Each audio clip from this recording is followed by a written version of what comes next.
Hello all of you. मैं ब्रिजेश और आज आप सबको बताया जाएगा हरित लवक के बारे में। तो इसके पहले देखो, मैंने 10th क्लास में एक वीडियो अपलोड किया था और उसमें पौधों में फोटोसिंथेसिस के बारे में थोड़ा बहुत बताया था। और इसके पहले वाले में पोषण न्यूट्रिशन पर मैंने एक वीडियो डाला था। तो शायद हाई स्कूल का 2 वीडियो पड़ चुका है और ये तीसरा वीडियो होगा। तो आज हम बात करेंगे कि जो फोटोसिंथेसिस होता है वो मेन होता कहाँ पर है। तो मुख्यतः तो ये फोटोसिंथेसिस क्रिया कहाँ पर होती है? हरित लवक में होती है। तो आज हम एक हरित लवक के बारे में पढ़ेंगे। तो हरित लवक कहाँ पर है? तो देखो, यहाँ पर एक पत्ती दिखाया गया है और इस पत्ती के कौन कौन से भाग हैं और कहाँ पर ये होता है। तो जैसे देखो, मान लो जो तना है और इस तने में क्या जुड़ी हुई है? एक पत्ती जुड़ी हुई है। और इस पत्ती में जहां पर ये जो चौड़ा सा भाग जुड़ा होता है उसको हम पर्णाधार कहते हैं। और उसके ऊपर का थोड़ा सा भाग जो होता है उसको हम पर्णवृंत कहते हैं। और बीचों बीच में जो एक शीर्ष तक पहुंच जाती है और उस भाग को हम कहते हैं मध्य शिरा। ये वाले देखो जो दिख रहे हैं, तो ये वाले कौन से भाग हैं? इसको कहा जाता है मध्य शिरा। और मध्य शिराओं से छोटे छोटे और भी रचनाएं निकली होती हैं। इन रचनाओं को हम कहते हैं शिरा। क्या बोल देंगे? शिरा। और शिराओं से खूब पतले पतले जो एक जाल से निकले रहते हैं उसको हम क्या कह देते हैं? शिराएं कह देते हैं। अब फिर उसके बाद तो यहाँ पर जो शीर्ष होता है, तो ये जो चारों तरफ का जो चौड़ा हुआ भाग है तो इसको एक नाम से जाना जाता है जिसको कहते हैं पर्णफलक कह देते हैं। जो चौड़ा सा भाग है इसको बोल देंगे पर्णफलक कह देते हैं। पर्णफलक। कोई पूछे पर्णफलक क्या है? जो चौड़ा चौड़ा सा भाग है पत्ती में वही क्या है? पर्णफलक है। अब ये जो पत्ती है तो पत्तियों में दो भाग होता है, एक होता है ऊपर का, एक होता है नीचे का। जो ऊपर का भाग है जिसको बोलते हैं अपर, और जो नीचे का होता है उसको बोलते हैं लोअर।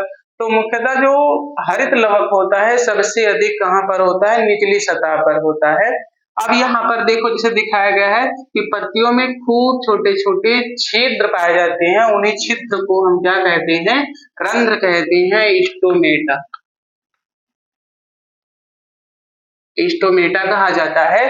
अब स्टोमेटा का काम क्या होता है? इसका बहुत ढेर सारा काम होता है कि जैसे सबसे पहला तो ये इसमें मुख्य भूमिका निभाता है।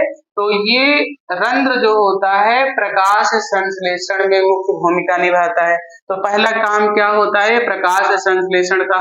दूसरा और क्या काम करता है? ये वाष्पोत्सर्जन का भी काम करता है। वाष्पोत्सर्जन क्या होता है कि जब पत्तियों से जल वाष्प के रूप में निकलता रहता है तो इसी क्रिया को वाष्पोत्सर्जन कहते हैं।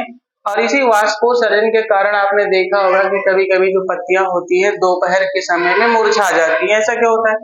क्योंकि जो भूमि से ये जो पेड़ पौधे जल को अवशोषित करते हैं, तो जब वाष्पोत्सर्जन होता है तो उसकी अपेक्षा ये अवशोषित नहीं कर पाते हैं।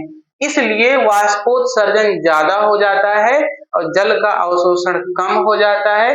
इसीलिए जल के अणु ज्यादा निकलते हैं, इसलिए दोपहर में मुरझा जाती है पत्तियां। लेकिन शाम को क्या होता है? शाम को देखते हो पुनः हरे भरे हो जाते हैं। तो ये कारण होता है। अब हम देखते हैं नेक्स्ट यहाँ पर कि जो रंध्र है, तो एक रंध्र वैसे पेड़ पौधों में बहुत ढेर सारे रंध्र छिद्र होते हैं। इन्हीं छिद्र के द्वारा प्रकाश संश्लेषण, श्वसन, फोटोसिंथेसिस जो भी होता है, अनेक प्रकार के फंक्शन होते हैं। उत्सर्जी पदार्थ भी इसी से निकलते हैं, ध्यान रखना, जैसे कार्बन डाइऑक्साइड। तो यहाँ से जैसे एक रंध्र है तो एक रंध्र का यहाँ पर एक फिगर दिखाया गया है कि एक रंध्र में कौन कौन से भाग होते हैं। तो यहाँ पर देखो, जो एक रंध्र है तो बी ए कौन सा रंध्र है? स्टोमेटा एक खुला हुआ है। तो ये कैसे होती हैं? ये बार बार जो है ये आपस में ध्यान रखना है। इस तरीके से ऐसे जैसे ये है, देखो बीच में कोई होल नहीं है, ना कोई छिद्र नहीं है, लेकिन क्या होते हैं? ये छिद्र हो गए। तो ये ऐसे ऐसे क्या होते रहते हैं? ये खुलते हैं और बंद होते रहते हैं और इसी के माध्यम से फोटोसिंथेसिस होता रहता है इसमें। अब फोटोसिंथेसिस जब होता है इसमें तो क्या होगा भाई? तो देखेंगे, तो यहाँ पर जैसे एक रंध्र है तो एक रंध्र में जैसे बीचों बीच में एक छिद्र हो गया और इसके बाहर, तो इसके बाहर क्या पाई जाती है? मुख्य कोशिका होती है। तो ये वाली क्या हो गई? मुख्य कोशिका।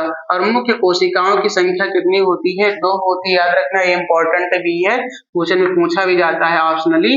खूब ढेर सारा खून देते हैं, और उसके बाहर खूब अनेक प्रकार की छोटी छोटी कोशिकाएं होती हैं, और ऐसी कोशिकाओं को हम कहते हैं सहायक कोशिका कह देते हैं, एक्सेसरी सेल या गार्ड सेल भी कह देते हैं। ये काम क्या करते हैं, इसकी रक्षा करने का काम करते हैं, और इसी में बहुत ढेर सारे जैसे और भी भाग होते हैं, जैसे रिक्तिका हो गया, जीव द्रव्य हो गया। फिर अब हम चलते हैं, मेन हमें जरूरत किसकी है, एक हरित लवक की जरूरत होती है। तो देखो जो मुख्य कोशिका है, तो इसी मुख्य कोशिकाओं में जगह जगह पर क्या पाए जा रहे हैं, हरित लवक के कण पाए जा रहे हैं यहाँ पर। तो अगर कोई पूछे कि हरित लवक कहाँ पर पाए जाते हैं, तो आपको बताना है कि जो पत्तियों में छिद्र होते हैं, रंध्र होते हैं, उसी रंध्र में हरित लवक के कण पाए जाते हैं। अब यहाँ पर एक हरित लवक जो यहाँ पर दिखाते हैं कि जो बहुत सारे दिख रहे हैं उसी में से एक को लिया गया है। तो इसमें जो सबसे बाहर, तो एक हरित लवक यहाँ पर एक संरचना दिखाई गई है। तो इसमें क्या होते हैं, इसमें सबसे बाहर का जो भाग होता है उसको बोलते हैं बाहरी आवरण। क्या बोल देंगे इसको, बाहरी आवरण कह दिया जाता है, बाहरी आवरण हो जाते हैं, आउटर लेयर हो जाता है। और जो दूसरा होता है इसको बोल देते हैं आंतरिक आवरण, आंतरिक आवरण हो जाता है। ये भी याद रखना है, इन दोनों के बीच में एक खाली स्थान होता है, इसको बोल देते हैं आवरण का खाली स्थान कहा जाता है। यह आवरण के बीच में जो स्पेस, और इसी में क्या होते हैं, अनेक प्रकार के द्रव्य भरे होते हैं, कुछ एंजाइम भरे होते हैं जो फोटोसिंथेसिस में हेल्प करते हैं। अब हम चलते हैं एक हरित लवक में। यहाँ से क्वेश्चन पूछा जाता है कि प्लांट सेल जो होती है उसमें सबसे बड़ी कोशिका कौन सी होती है, तो ये बहुत इंपॉर्टेंट है, ये पूछा भी गया है कि सबसे बड़ी कोशिका कौन सी होती है, तो हरित लवक की कोशिका होती है। हाँ, दूसरा, अगर हरित लवक के बाद अगर हरित लवक नहीं दिया है, उसमें माइटोकांड्रिया दिया है, तो आप फिर उस पर टिक करोगे। अगर दोनों ऑप्शन में दिया है कि निम्न में से कौन सी सबसे बड़ी कोशिका है, हरित लवक भी दिया है, माइटोकांड्रिया भी दिया है, तो सबसे पहले हम किस पर टिक करेंगे, हरित लवक पर टिक करेंगे, क्योंकि बहुत इंपॉर्टेंट ये क्वेश्चन भी यूपीपीएससी में भी क्वेश्चन में आया हुआ है, हमने देखा, और टीजीटी में भी पूछा गया है। तो यहाँ पर तो हमें याद रखना है, तो ये हरित लवक हम पूछेंगे, जैसे मान लो कोई पूछ ले कि ये कितने आवरणों का बना होता है, 2 आवरण से ढका होता है। 2 ही ऐसे होते हैं मेन, तो बाकी बहुत सारे होते हैं। तो 2 प्लांट सेल में ऐसे कोशिकांग होते हैं कि जो 2 आवरण से ढके होते हैं, एक तो होता है हरित लवक और दूसरा होता है माइटोकांड्रिया। तो यहाँ पर जो 2 आवरण, सबसे बाहरी आवरण और उसके आंतरिक आवरण होते हैं। अब इसके अंदर में चलते हैं, तो इसके अंदर में एक द्रव्य भरा होता है, और उस द्रव्य को क्या कहते हैं, मैट्रिक्स। क्या बोल देंगे, मैट्रिक्स कह देते हैं। यह मैट्रिक्स वास्तव में होता क्या है, एक प्रकार का प्रोटीन होता है। ठीक, अब इस स्ट्रोमा, तो इसी द्रव्य को और किस नाम से जाना जाता है, इसी को हम बोल देते हैं स्ट्रोमा। अब क्वेश्चन में आता है कि पेड़ पौधों में 2 प्रकार की अभिक्रिया होती है, एक तो होती है प्रकाश अभिक्रिया और एक होती है अप्रकाशिक अभिक्रिया। तो सबसे पहले देखो यहाँ पर जो क्वेश्चन में भी पूछ ले कि मान लो कि अप्रकाशिक अभिक्रिया कहाँ पर होती है, तो अप्रकाशिक अभिक्रिया हरित लवक के किसमें होती है, स्ट्रोमा में। तो ये भी ध्यान देना है कहाँ पर हो रही है, स्ट्रोमा में, जिसको बोलेंगे अप्रकाशिक अभिक्रिया।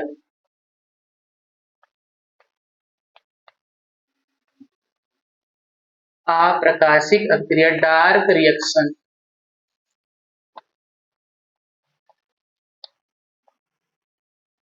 डार्क रिएक्शन, इसके बारे में एक वैज्ञानिक थे जिनका नाम था ब्लैकमैन। ब्लैकमैन जानते हो, ब्लैक मतलब काला, मैन मतलब आदमी, काला आदमी, लेकिन ऐसा नहीं है, उनका नाम था। और उन्होंने इसके बारे में खोजा था, इसके बारे में अध्ययन किया था कि जो अप्रकाशिक अभिक्रिया होती है वो कहाँ पर होती है, स्ट्रोमा में होती है। तो इसलिए जो उन्होंने खोजा था, इसलिए इसको हम एक नाम से और जानते हैं, इसको कहा जाता है रात्रि अभिक्रिया या ब्लैकमैन अभिक्रिया के नाम से भी जाना जाता है। चलो अब नेक्स्ट चलते हैं। तो इस स्ट्रोमा के अंदर में जगह जगह पर सिक्कों के समान, जगह जगह पर सिक्कों के समान ढेर होता है, जैसे 1 सिक्का 2 सिक्का ऐसे आपस में क्या किया जाए, रखते हुए चले जाएं। तो यहाँ पर ध्यान दो, जैसे 1 सिक्का है, तो एक सिक्के को हम क्या कह दें, ग्रेना बोल दें। ठीक, क्या बोलेंगे, ग्रेना कहेंगे। और एक सिक्का, दो सिक्का, जब सिक्कों का एक ढेर हो जाए, लगभग कितना 80-90-100 के समथिंग में ढेर हो जाता है, तो उसे हम क्या कह देते हैं, ग्रेनम कह देते हैं। अब ग्रेना और ग्रेनम क्या है, तो ग्रेना वास्तव में एक वचन है, एक सिक्का समझ लो। फिर उसके बाद ग्रेनम जो होता है उसको सिक्कों का ढेर समझ लो, या ऐसा भी कह सकते हो कि ग्रेना के समूह को ग्रेनम कहते हैं। ठीक, अब यहाँ पर कौन सी अभिक्रिया होती है, तो यहाँ पर याद रखना है, जिस तरीके से यहाँ पर अप्रकाशिक होती है, यहाँ पर होती है प्रकाशिक अभिक्रिया। प्रकाशिक अभिक्रिया, क्लियर। दो क्वेश्चन बहुत इंपॉर्टेंट है, पूछ लेंगे, क्या बोलेंगे कि जो अप्रकाशिक अभिक्रिया है वो कहाँ पर होती है, स्ट्रोमा में होती है, और जो प्रकाशिक अभिक्रिया होती है वो कहाँ पर होती है, ग्रेना या ग्रेनम में होती है। अब इसके बारे में और भी दूसरे साइंटिस्ट आए, उन्होंने कहा कि ये जो प्रकाशिक अभिक्रिया है वो यहाँ पर हो रही है, और वो थे कौन, उनका नाम था रॉबर्ट हिल, वैज्ञानिक थे। तो रॉबर्ट हिल ने इसके बारे में अध्ययन किया था, इसलिए इसको एक नाम से और जानते हैं, इसको बोला जाता है हिल अभिक्रिया भी कहते हैं। याद रखना है, क्या बोलेंगे, हिल अभिक्रिया भी कह देते हैं। ठीक, अब चलते हैं कि भाई यहाँ पर ये जो एक एक ग्रेनम है, एक एक ग्रेनम क्या है, लगभग कितना इसमें ग्रेना होते हैं, 100 से लेकर के 150 के समथिंग में ग्रेना होते हैं। अब इस ग्रेना के अंदर में, इस ग्रेना के अंदर में खूब छोटे छोटे प्रकोष्ठ होते हैं, और इन प्रकोष्ठ को हम कहते हैं थाइलकेवाइड। क्या बोल दिया जाता है, थाइलकेवाइड कह दिया जाता है। अब इस थाइलकेवाइड में क्या होता है, इसी भाग में होता है समस्त प्रकाश संश्लेषण की क्रिया। तो कहां पर होती है प्रकाश संश्लेषण की प्रक्रिया, सबसे ज्यादा थाइलकेवाइड में होती है। और जब थाइलकेवाइड में प्रकाश संश्लेषण की क्रिया होती है तो उसमें निर्माण किसका होता है, उसमें निर्माण होता है प्रोटीन का। किसका होगा, प्रोटीन का और लिपिड का होता है। दूसरा ये जो अप्रकाशिक अभिक्रिया होती है, इस अप्रकाशिक अभिक्रिया में किसका निर्माण होगा, कार्बोहाइड्रेट का। इसमें किसका निर्माण होगा भाई, कार्बोहाइड्रेट का। दो क्वेश्चन याद रखना है, इंपॉर्टेंट है, ये टीजीटी में भी आया हुआ क्वेश्चन है कि जो हिल अभिक्रिया होती है, प्रकाश अभिक्रिया होती है, ग्रेनम में होती है, उसमें निर्माण किसका होता है, किसका निर्माण होगा, कार्बोहाइड्रेट का। दूसरा यहाँ पर जो थाइलकेवाइड होती है वहां पर किसका निर्माण होगा, प्रोटीन और लिपिड का निर्माण होता है। अब ये जो थाइलकेवाइड होते हैं, अगर इस थाइलकेवाइड की बात करें, इसकी इकाई, जो थाइलकेवाइड की इकाई क्या होती है, यूनिट क्या होती है, तो इसकी इकाई होती है, उसका नाम होता है क्वांटासोम। क्वांटासोम कहते हैं। और ये क्वांटासोम जो होते हैं छोटे छोटे, वास्तव में क्या है, कण होते हैं, और यही कण जब आपस में मिलते हैं तो क्या होता है, थाइलकेवाइड कहा जाता है। थाइलकेवाइड में कौन सी प्रक्रिया हो रही है, सबसे अधिक प्रकाश संश्लेषण की, और प्रकाश संश्लेषण में किसका निर्माण हो रहा है, प्रोटीन का और लिपिड का। दूसरा और क्या सबसे खास बात और क्या होती है इसमें, कि इसके पास खुद का डीएनए होता है। जैसे देखो यहाँ पर खुद का क्या है, डीएनए, और डीएनए कैसा होता है, डीएस डीएनए होता है, डीएस डीएनए। और डीएस डीएनए मतलब क्या होगा, डुअल स्ट्रैंड। डुअल स्ट्रैंड क्या होता है, जिसको बोलते हैं द्विकुंडलित। लेकिन ये द्विकुंडलित होता कैसा है, ये होता है वृत्ताकार, वृत्ताकार डीएनए होता है, इसको बोलते हैं सर्कुलर डीएनए। तो ये डीएस डीएनए है, लेकिन कौन सा है, वृत्ताकार डीएनए है। और इसी में क्या होते हैं, इसी में आरएनए भी होते हैं। इसी में और क्या पाया जाता है, राइबोसोम भी होता है, और कौन सा टाइप का होता है, 70S टाइप का होता है। अब उसके बाद यहाँ पर हम नेक्स्ट देखते हैं, इसको और किस नाम से जाना जाता है, बहुत इंपॉर्टेंट है, इसको नोट कर लेना। इसको कहा जाता है कोशिका के अंदर, कोशिका अंग, कोशिका के अंदर कोशिका अंग, cell within cell, cell within cell.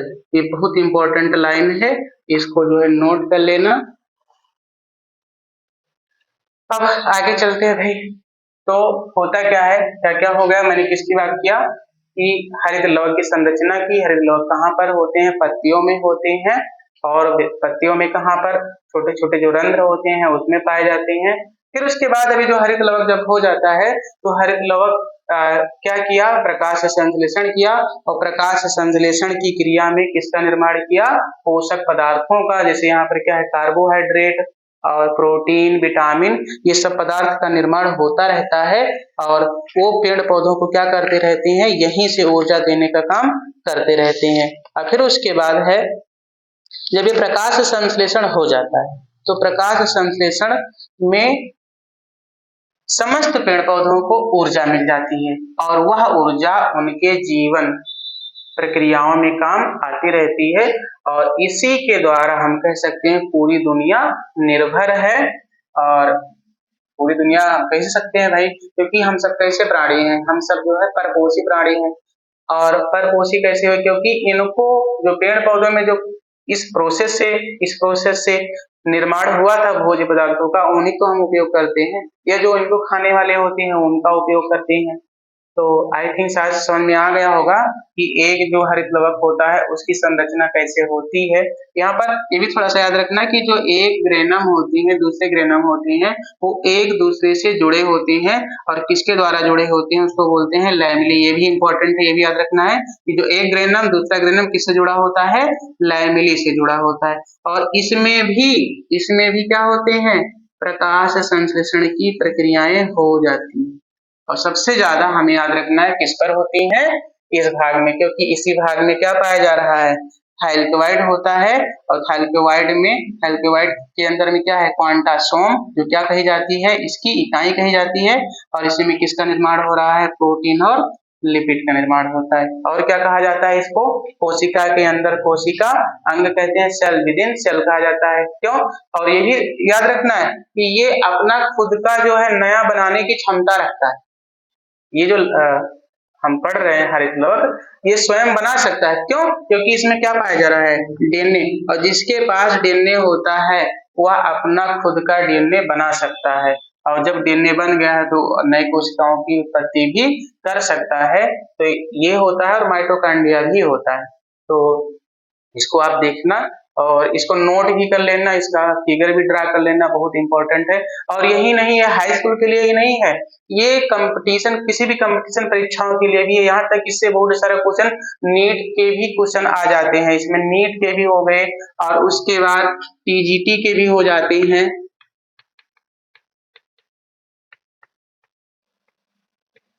TGT के भी क्वेश्चन भी आ जाते हैं, और अदर भी कंपटीशन लेवल में भी क्वेश्चन यहाँ से पूछे जाते हैं। ये तो खूब पूछा गया है, कई बार ये क्वेश्चन पूछा गया है स्ट्रोमा में और ग्रेना में, तो बहुत इंपॉर्टेंट है, इसको नोट कर लेना। और उसके बाद इसके बारे में और भी कुछ वीडियो बनाया जाएगा, तो तब तक आप इसको देखिए, और अच्छा लगे तो इसको जो है एक दूसरे के पास शेयर भी कीजिए, हो सकता है और किसी का जो है जानकारी हो जाए अच्छी सी, और वो भी अच्छे नंबर पा सके। तो देखना इसको आप। Bye, take care.